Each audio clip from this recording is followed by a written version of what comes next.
3 milyong pisong smuggled na sigarilyo nasabat sa lalawigan ng South Cotabato. Scammer, huli ng PNP at CIDG sa lungsod ng Coronadal. At mga regular na empleyado ng LGU Tacurong sumailalim muli sa reorientation ng CHRMO.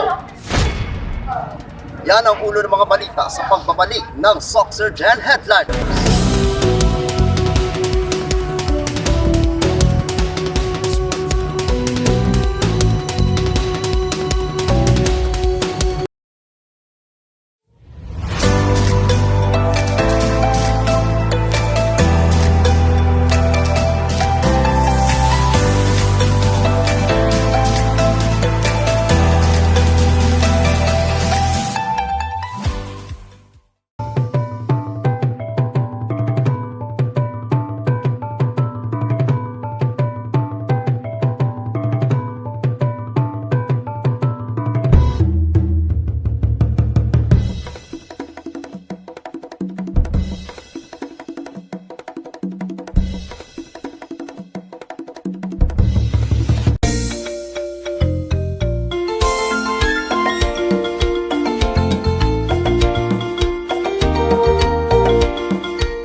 Magandang araw, South Central Mindanao.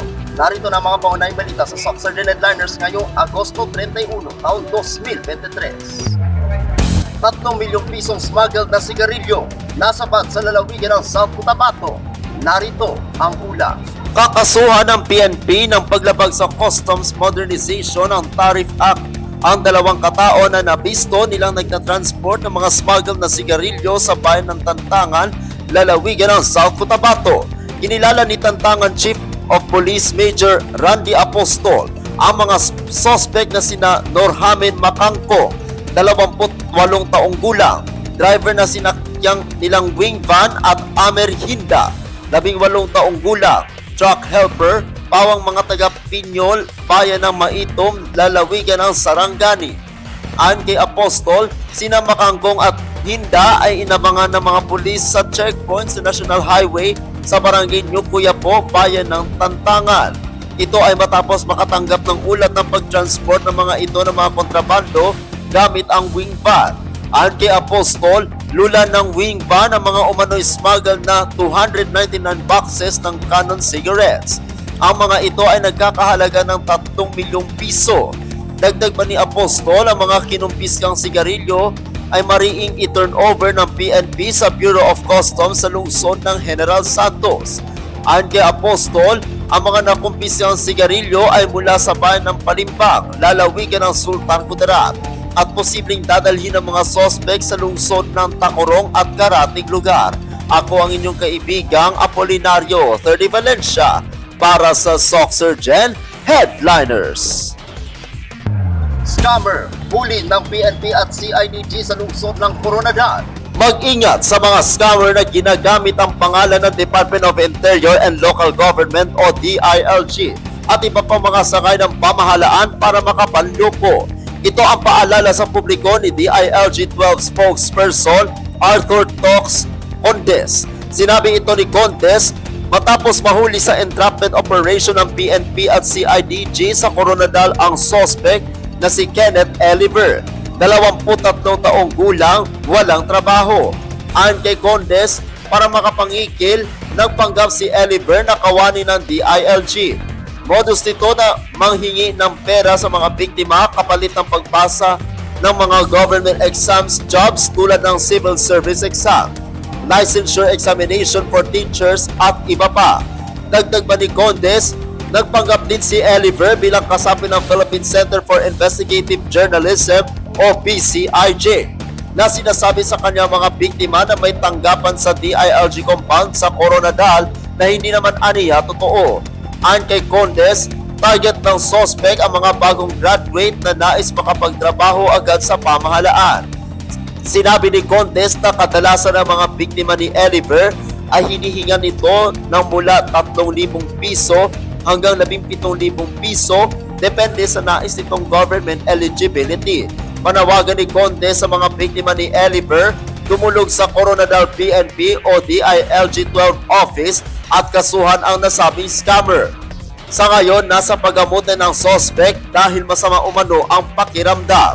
Ako ang inyong kaibigang Apolinario 30 Valencia para sa Soxergen Headliners. Para sa uling balita, mga regular na empleyado ng LGU Takuro sumailalim muli sa reorientation ng CHRMO. Nagsagawa ang City Human Resource Management Office ng reorientation activity para sa mga regular na empleyado ng city government para sila ay ma-update sa mga bagong patakaran ng Civil Service Commission at ng LGU na ayon kay Binibining Elsa B. Indanao na CHRMO head na ito ay isang pagkakataon na matuto. Ang naturang aktibidad ay nangyari noong ika-22 hanggang 23 at ika-25 ng Agosto kasalukuyang taon na ginanap sa Tacorong City Cultural and Sports Center na ang mga empleyado ay hinati sa 3 grupo para makadalo sa buong araw na aktibidad. Ilan sa mga tinalakay ay mga LGU policies para sa mga empleyado, recruitment, selection, and placement, leave benefits, Anti-Sexual Harassment Act and the Safe Spaces Act, grievance machinery, salary reductions, travel claims, at ang Efficient Government Delivery Act at marami pang iba. Ang CHRMO ay palaging nagsasagawa ng mga orientation program para sa mga baguhang manggagawa ng lungsod. Ako ang inyong kaibigang Apolinario 30 Valencia para sa Soxergen Headliners.